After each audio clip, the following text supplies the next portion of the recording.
इस वक्त मेरे साथ मौजूद है चेयरमैन यूथ विंग बरतानिया खुर्रम बट। इमरान खान साहब ने वाइस चांसलर के लिए जो इलेक्शन होते हैं उसमें उन्होंने हिस्सा लेने की जो उनके कागजात थे उनके ख़िलाफ़ खुर्रम बट ने वहाँ पटिशन जमा करवाई ऑक्सफोर्ड यूनिवर्सिटी में।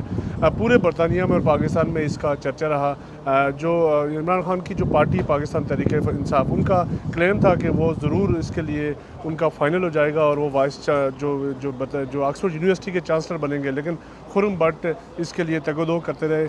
आज उनको बड़ी कामयाबी मिली है। जो इमरान खान है उनका नाम आउट कर दिया गया। खुर्रम साहब, ये बताएं कि आज आप बड़े खुश हैं, कितनी बड़ी कामयाबी है, और ये बताएं कि इस कामयाबी को अगर आप ये समझते हैं कि आज साबिक़ वज़ीर-ए-आज़म होते हैं, पाकिस्तानी होते, ऑक्सफोर्ड यूनिवर्सिटी में बन जाते तो अच्छा नहीं था? देखें, ये कामयाबी पूरे पाकिस्तान की कामयाबी है। मैं समझता हूँ इमरान खान साहब किसी तरह भी इस प्रेस्टीजियस पोस्ट के लिए अहल नहीं थे। इमरान खान साहब वो शख्सियत हैं जिन्होंने पाकिस्तानी सोसाइटी को पोलराइज़ किया, जिन्होंने पाकिस्तानी लोगों के जहन साजी ऐसी की कि उनमें नफ़रत के बीज बोए। और वो मैं पहले भी बता चुका हूँ कि वो फाइनेंशियल करप्ट बंदा है। औरतों के बारे में उनके रिमार्क्स आपने देखे हैं। वो औरतों के बारे में क्या रिमार्क्स उनके थे कि औरतों का जो रेप होता है वो उनके अपने लिबास की वजह से होता है। और फिर उससे बढ़कर आप देखें कि वो अपने ओपोनेंट्स के बारे में क्या कहते हैं, उनको डिफरेंट अलकाबात से नवाजते हैं और इवन अपने फॉलोअर्स को कहते हैं जो मेरे ओपोनेंट्स हैं उन पर जाकर अटैक करें, उन पर फिजिकल अटैक करें।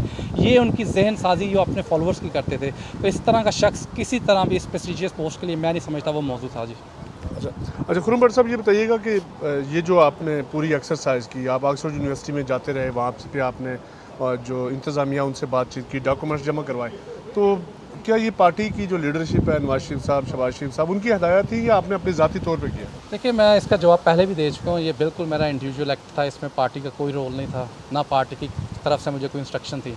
लेकिन चूँकि ये मेरी जीत हुई है, मैं पार्टी का हिस्सा हूँ, तो ये मेरी पार्टी की ही जीत है। जी तो आप इस सारे अरसे में जो पीटीआई की लीडरशिप है उनको चैलेंज करते रहे, आपने मिलियन पाउंड्स तक चैलेंज किए, अभी कोई उन्होंने जवाब दिया, कोई रब्ता हुआ पीटीआई के लोगों से? देखें जी, मैंने तो बड़ा क्लियरली जुल्फी भाई साहब को भी मैंने पैगाम दिया था। मैंने कहा था जी मैं 1 मिलियन पाउंड दूँगा अगर इमरान खान साहब ये इलेक्शन जीतना तो दूर की बात, अगर वो इसमें क्वालिफाई भी कर जाएँ। अब तो ये जवाब उन लोगों को देना चाहिए। मैं तो बहुत श्योर था, मैंने पहले दिन से जब 2.5-3 माह मैंने पहले कैंपेन शुरू की थी, आई वाज़ वेरी श्योर कि इमरान खान साहब किसी तरह भी जो ऑक्सफोर्ड यूनिवर्सिटी का क्राइटेरिया है, एलिजिबिलिटी क्राइटेरिया, उसमें किसी तरह भी वो एलिजिबल नहीं होंगे, किसी तरह भी वो थ्रू नहीं करेंगे। और उसकी बड़ी बुनियादी सी रीज़न थी, मैंने पहले बताया था, इमरान खान साहब फाइनेंशियल करप्ट डिक्लेयर हुए हैं। और इनकी एक फाइनेंशियल क्लॉज है जो मैं दोबारा आपके लिए पढ़ देता हूँ, जो chancellor must not be disqualified from being a charity trustee.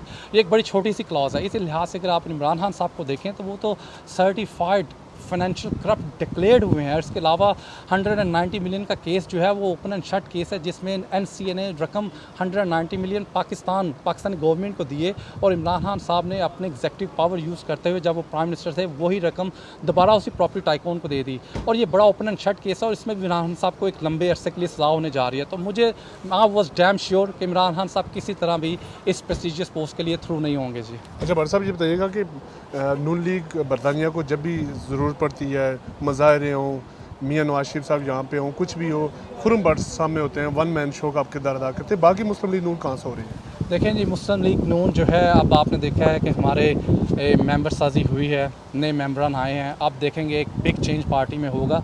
और दूसरा आपका क्वेश्चन है जी, मैं हमेशा कहता रहा हूँ कि मैं नवाज शरीफ साहब का सिपाही हूँ।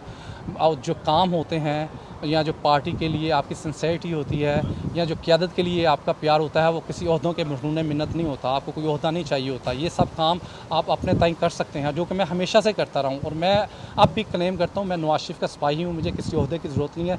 जो मैं समझूंगा आगे भी अगर पीटीआई कोई कंपेनिंग, कोई ये लॉबिंग करते हैं इमरान साहब के लिए, तो मैं उसका भरपूर जवाब देता रहूँगा इंशाल्लाह ताला। आप देखेंगे। अच्छा, ये बताएं कि अगर इमरान खान साहब की जगह कोई और नाम आपके जहन में आता है जो चांसलर के लिए सामने आए, मैदान में आए, कौन से लोग किस बंदे की शख्सियत को पसंद करेंगे जिसको आप सपोर्ट भी करेंगे?